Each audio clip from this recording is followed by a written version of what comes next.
Good morning and welcome to Smell the Coffee on this beautiful Monday morning. It was a jam-packed weekend, so much happened, and I can't wait to discuss all of that on today's show. You're of course joined by me, Diana Master. Today I'm going to be flying solo, but nevertheless I do have, like I said earlier, a jam-packed show in store for you today. Starting off, let's talk about Heidi Klum's Halloween party.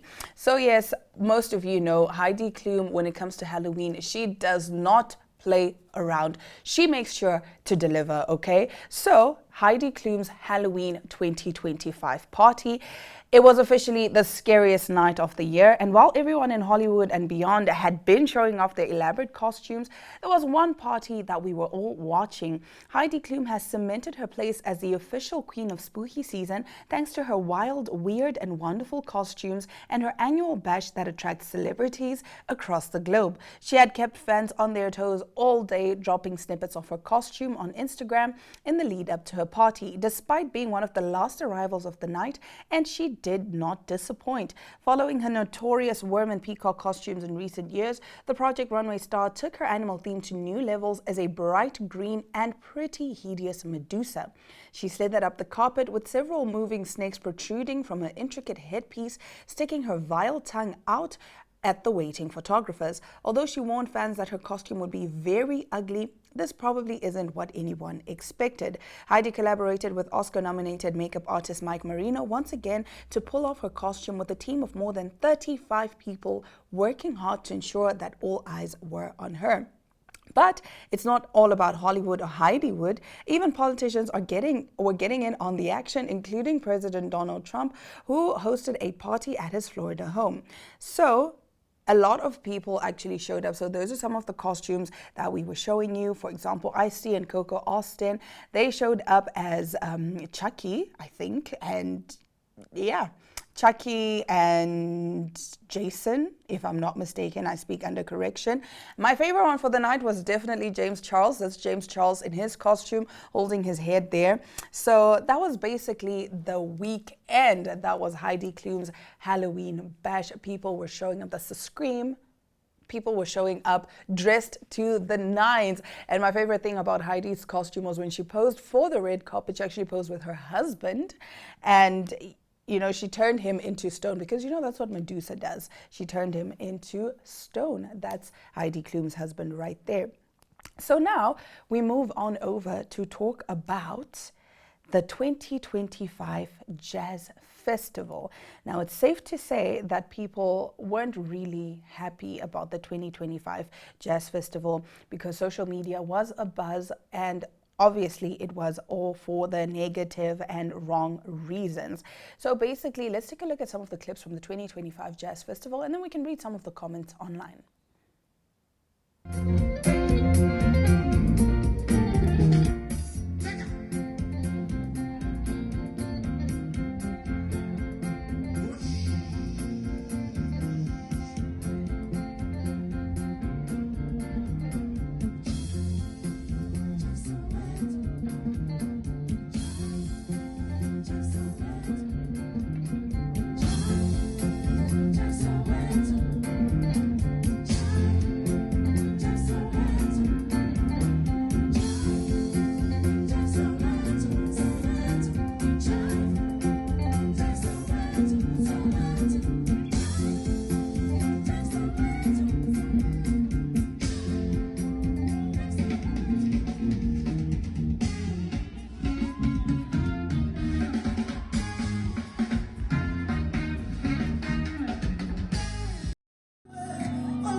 Lovely.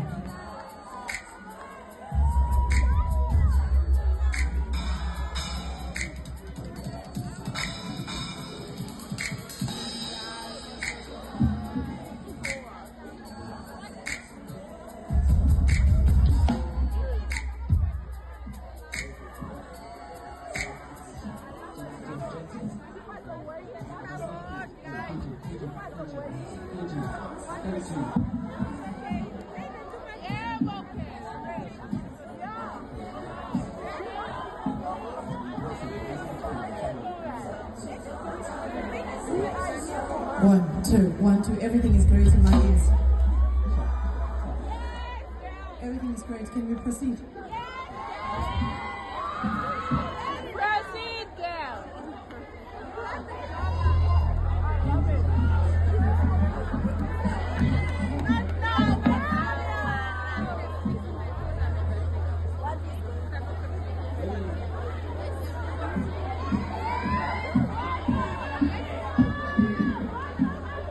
Come on, Kelly.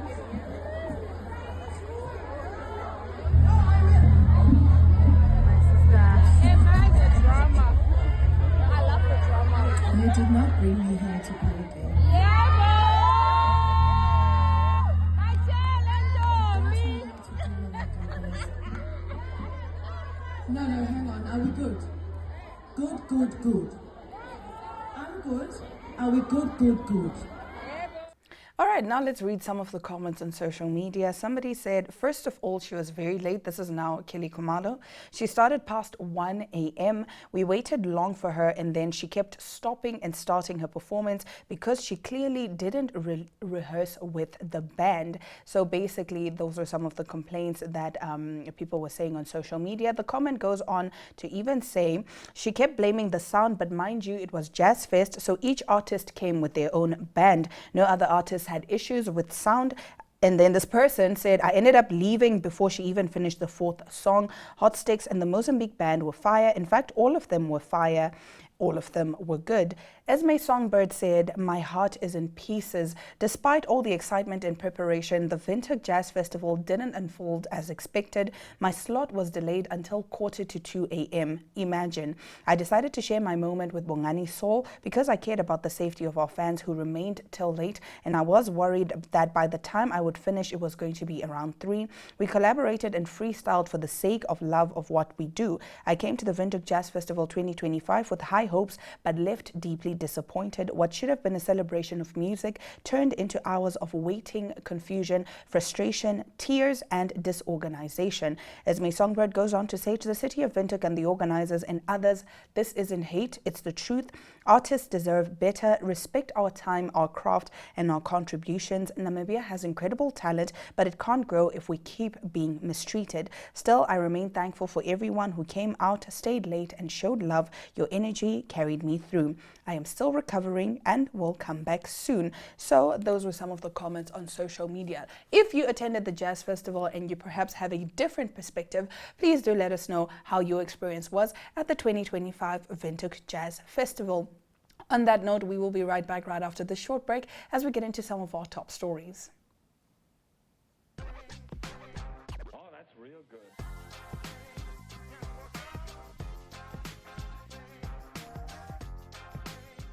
Good day, viewers, Goeiedag mensen. and welcome to Generation C. where we dive into culture, creation, and connection with our school community.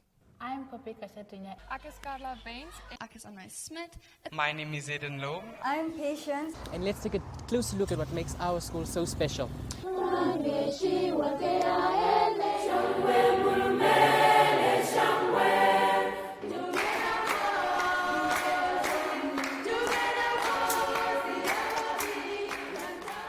Check us out on our one pager in the Republican, the Namibian Sun, and AZ. And My Zone Socials on channel 285 on DSTV and channel 25 on GoTV.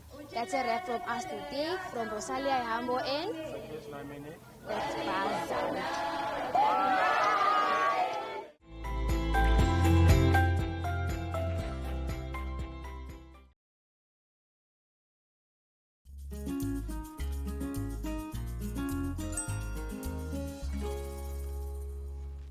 Headlining our top stories today, a Chinese gym has recently launched a controversial weight loss challenge, offering a luxury car as a reward to anyone who successfully loses 50 kgs in 3 months. While the promotion has garnered significant online interest, it has also raised serious concerns among health experts regarding the dangers of extreme weight loss in a short time frame. On October 23rd, a fitness training center in Binzhou, Shandong Province, northern China, announced the bold weight loss challenge online, which quickly attracted major attention. According to the promotional poster, the gym promised a luxury Porsche Panamera as a prize to anyone who can lose 50 kilograms within 3 months. The latest Porsche model from this product line has an official starting price of around 1.1 million yuan or $155,000 in China. A fitness coach surnamed Wang confirmed to Xiangyang Video that the campaign is legitimate, stating the challenge is real and already underway, and registration will close once we reach 30 participants. So far, around 7 or 8 people have signed up. Wang noted that the registration fee is 10,000 yuan or $1,400, which covers meals and accommodation in a fully enclosed training environment with shared rooms. However, the specific details of the training regimen, dietary plans, and criteria for achieving the weight loss target remain undisclosed. Wang also mentioned that the Porsche being offered belongs to the gym owner and is a used 2020 model that he has driven for several years, not a new car. Now, the extreme weight loss campaign has sparked medical concerns. A medical influencer known as Dr. Zeng, who performed the hernia surgery with nearly 3.5 million followers on Weibo, warned about the dangers of such rapid weight loss and emphasized the potential health risks associated with losing weight at that speed. Losing 0.5 kilograms per day is far too fast, he cautioned. Unless someone is severely overweight, this pace leads to muscle loss rather than fat reduction, which can cause hormonal imbalances, hair loss, and even amenorrhea in women. A safer target is losing around 0.5 kgs per week. Another expert, Pu Yansong, a gastrointestinal surgeon at Shaanxi Provincial People's Hospital, also cautioned losing weight at such a rapid pace can strain our organs and may even be life-threatening. Scientific weight loss should be gradual, allowing the brain, body fat, muscles, and organs to adapt to the new energy balance. The challenge has ignited a storm of online debate among Chinese netizens. One person commented, "If I lose 50 kgs, excuse me, if I lose 50 kgs, I'll only have 5 kgs left. Will I still be alive?" Another wrote, "The point is, no one can actually achieve this. Losing 50 kgs in 3 months, you will lose the person, not just the weight." But with a 10,000 yuan registration fee, the organizer could buy a new car while saving the used one. In the end, he makes a fortune. Such a great marketing plan. So yes, let us know what you think. Would you be willing to take on this challenge to walk away with a used 2020 Porsche Panamera? Or is it just too ridiculous? Personally, I think it's ridiculous. I would not be doing that to myself. I'm not trying to lose my life, okay, just to gain a used model. Nah. But anyway, moving over to our next story. The pricey new robot that's a dream for your home, but also a nightmare. Ever dream of a robot to clean your house? Well, here it comes. With a hefty price tag and controversial privacy terms, the robotics and AI company 1X, backed by OpenAI's investment fund, has opened pre-orders this week for its humanoid robot Neo. The robot, designed to handle everyday household chores, promises to free users from the burden of cleaning and organizing. But in exchange for that promise, consumers must agree to let human workers watch what's happening inside their homes. Why?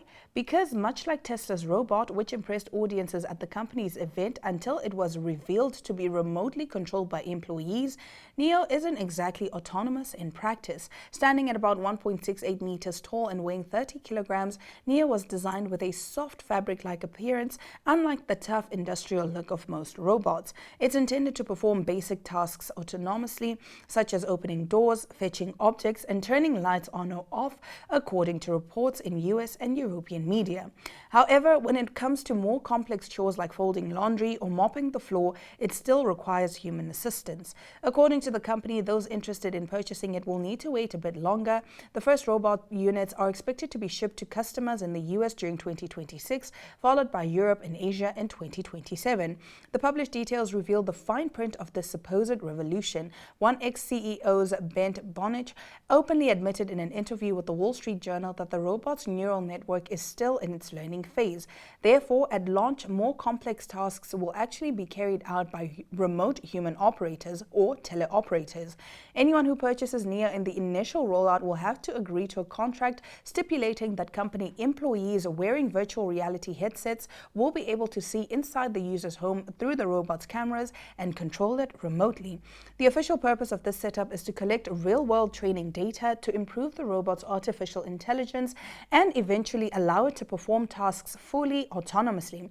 The company, for its part, is trying to ease privacy concerns. Owners will receive an app that allows them to define specific time windows during which human operators are permitted to take control of the robot.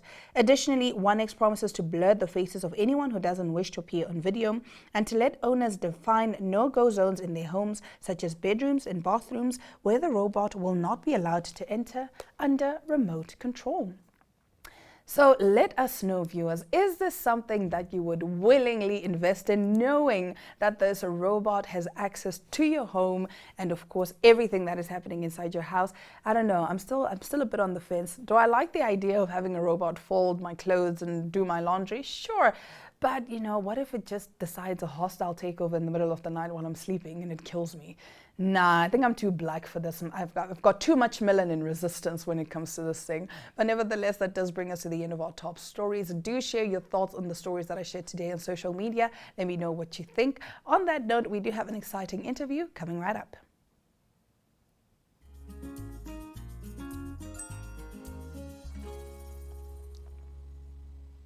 We are getting ready for the Restoration concert, and this year it's set to be bigger and better, with international singer Sinach headlining this year's concert along with other phenomenal local vocalists. Today we are joined by Dr. Nangula Mbako, who will be giving us all the details about the upcoming Restoration concert. Good morning and welcome to Smell the Coffee. Good morning. I'm so happy to be here. We're happy to have you here. Getting right into our interview, for those who do not know, what does that Restoration concert represent and what is it all about? Amazing. Now, as you know, the Restoration concert is an initiative by the project Never Walk Alone. And the project basically puts shoes on barefooted Namibian children and focusing on Namibian-based made shoes, which is quite amazing. It's all about restoration, restoring that dignity. And so far we've put shoes on over 12,600 children's feet. And the Restoration concert is basically about restoring hope, restoring dignity, and just restoration. I love that, restoring hope, restoring dignity. Yeah. I understand that the first one took place in 2023. What have you learned from the first event and how has the event improved over the years so far? So the first year we brought Joyous Celebration. That was our headlining artist, and we had local artists as well. The second one we had Janet Jansen, and we had amazing people from South Africa, from Zimbabwe. But this year we're bringing Sinach, and she's a global artist. We also have Goli from South Africa, and over 15 local artists. So we have an amazing lineup, and I'm sure people have seen the posters and just videos circulating. It's something to definitely look out for. In terms of what we've learned, we're going bigger. We're definitely going bigger and better. We're going all the way when it comes to logistics, our partnerships. We're speaking to City of Windhoek to make sure that we have buses available to get people safely to the concert and back home. So I love that. I mean, okay. So Yeah. this is definitely an event that I should not miss Absolutely. at all. Now, you did touch on the artists. Let's get a little bit more in depth. How many artists are expected to perform at this year's lineup? we have over 15, yes. And these are our stars and our locally, our local stars as well. We have Sovita Joshua, we have Manda Gabriel, we have the Sing Out crew, we have Pastor Clive and the New Generation. We have really headliners in our country, and they're going to be ministering. And the beauty about it is diversity. They're so different, the message is different, and we want to bring it to the people and make sure they're being impacted in a very special way. Because we have Udochi, we just have so many people. I'm actually very excited right now. Yeah. And speaking of that, when and where is this taking place? Because I want to get my best outfit ready. So it's on the 22nd of November at the Hagi Geingob Stadium, and it starts at 5 p.m. Our artists all have tickets, so if one knows an artist or you want to reach out to an artist, they all have tickets. But tickets are available at Web Tickets, Namibia, and at every model outlet, formerly known as Pick n Pay. And how much is it going to cost me? Okay, a general ticket's $100, so it's very affordable. That's very, yeah, because I was a little bit worried. I was like, how much would this cost me? Yes, and we also have like the Golden Circle, which is $300 and so forth. But still, it's generally very affordable. And also it's for a good cause. Absolutely. Now, what is your expectation for this year's event, and how would you convince the public to attend this event? I think you have convinced me enough, but let's talk for the rest. You see, the concert is about restoration, and I'm sure that each person needs somewhat restoration in their lives, whatever that may be or whatever that may look like for them. And being at a place like that where, you know, music is a universal language. It unites people, and there's going to be worship, praise. It's going to be an atmosphere not to miss. So from me to the public, it's you have to get your ticket. I mean, it's a once in a lifetime opportunity, and just to have that walk away that, oh, I found myself at restoration again. My life got transformed, because life is about purpose, and if you don't know your purpose, and if you're not running with fire in your purpose, what's the point? So restoration is really about reigniting that fire. If you're not running with fire in your purpose, what's the point? Yeah. I think that's my word for the day. Like, honestly speaking, if you're not having that fire, what's the point? What's the point? And I love that this is an annual event. And I can definitely see that you guys put a lot of work into it, organizing it. I know that there were challenges. Absolutely. And will be challenges for an event of this magnitude. What keeps your team going when putting this event together, and what is the preparation process like? Oh, I must say we have an amazing team, and there's so much unity and fire within the team. But it's such an honor and a privilege really to be part of such an experience and experiencing it firsthand, just like the logistics and everything. However, I do find that the team, like our glue, is restoration. It starts from restoring those children with Namibian-made shoes to restoring souls and restoring lives. So it's all about seeing that people could find themselves again. People could still run with that fire, that whatever you've gone through, it's going to be okay. It doesn't matter. You're not what you've been through. So that's what keeps us going, that we could see testimonies. And yeah. Speaking of testimonies, what is the legacy that you hope or, you know, are envisioning for the restoration concerts in the long run? Life's changed. You see, life can beat you down. Life is full of challenges, but there's always that getting back up again. I believe that a setback is a setup for a comeback. And when we look at 5 years down the line, we want people to look back, and if they found themselves, like I said earlier, at the restoration concert, they could encourage someone else, because it's a continuous vision and it's not going to end now. We've just started and we're going bigger and better. I love that we're going bigger and better. Absolutely. Thank you so much for your time. I'm definitely going to put on my best dress, my best shoes, and I will see you on the 22nd of November. At 5 p.m. At 5 p.m. Thank you so much. We're definitely extremely grateful for this opportunity, and we're really encouraging people to just come out in numbers. Our aim is 10,000 for restoration. So if you see that hashtag 10,000 for restoration, we're aiming for 10,000 people. So they really need to go out and get their tickets before you see that sold out poster. Thank you. All right, that's all the time that we have for you guys. We will be back tomorrow, same time, same place.